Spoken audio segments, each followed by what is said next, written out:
Assalamualaikum warahmatullahi wabarakatuh. Halo anak-anakku, jumpa lagi dengan Bu Nova.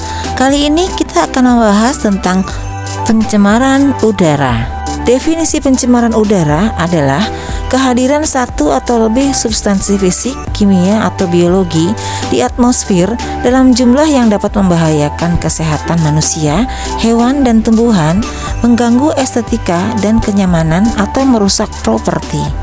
Beberapa definisi gangguan fisik seperti polusi suara, panas, radiasi, atau polusi cahaya dianggap sebagai polusi udara. Sifat alami udara mengakibatkan dampak pencemaran udara dapat bersifat langsung dan lokal, regional maupun global. Pencemar udara dibedakan menjadi dua, yaitu pencemar primer dan pencemar sekunder. Pencemar primer adalah substansi pencemar yang ditimbulkan langsung dari sumber pencemaran udara.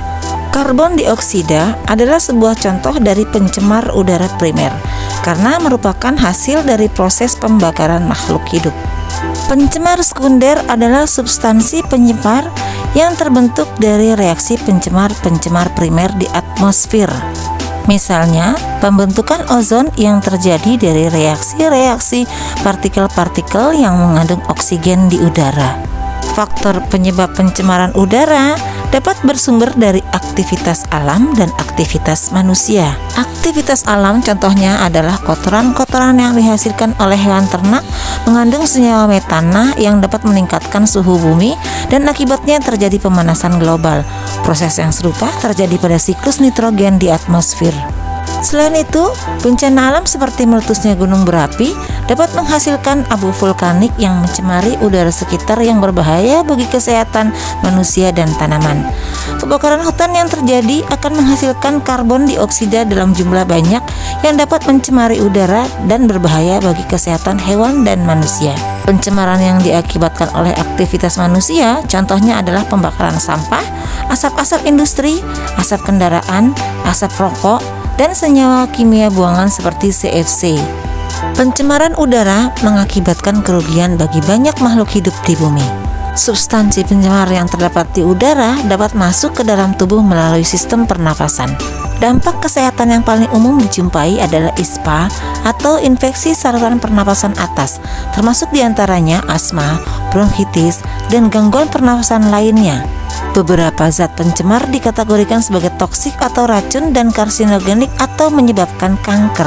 Akibat yang lebih serius dari pencemaran udara adalah emfisema, yaitu gejala kesulitan pengangkutan oksigen.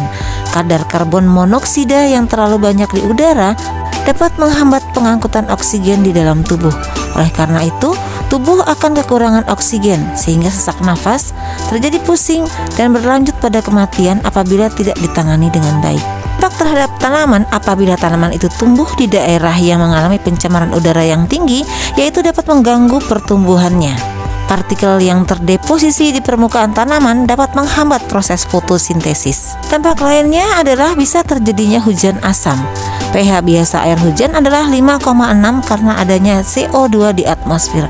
Pencemar udara seperti SO2 dan NO2 bereaksi dengan air hujan, membentuk asam dan menurunkan pH air hujan.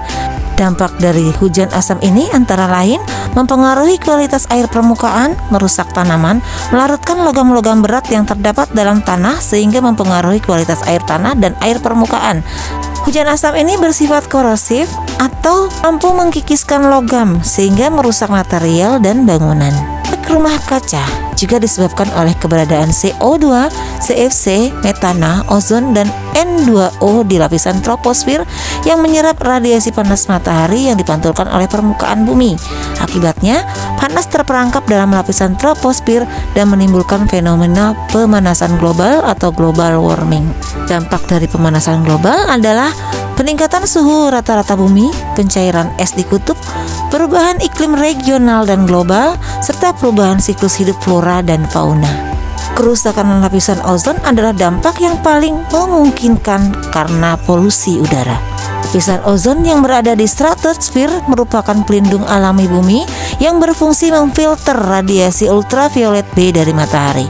Pembentukan dan penguraian molekul-molekul ozon atau O3 terjadi secara alamiah di stratosfer.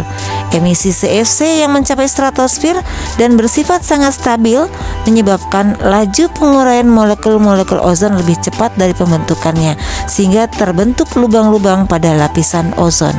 Banyak negara telah menyatakan perang untuk melawan polusi ini dan menekan peningkatan pemanasan global. Misalnya, kendaraan atau alat transportasi berbasis bahan bakar fosil perlahan mulai digantikan dengan yang bertenaga listrik. Di samping itu, peningkatan kesadaran masyarakat untuk menghijaukan kembali bumi dengan menanam pohon telah dilakukan sebagai paru-paru dunia. Beberapa usaha yang tepat untuk mengatasi pencemaran udara adalah mulai dari diri sendiri.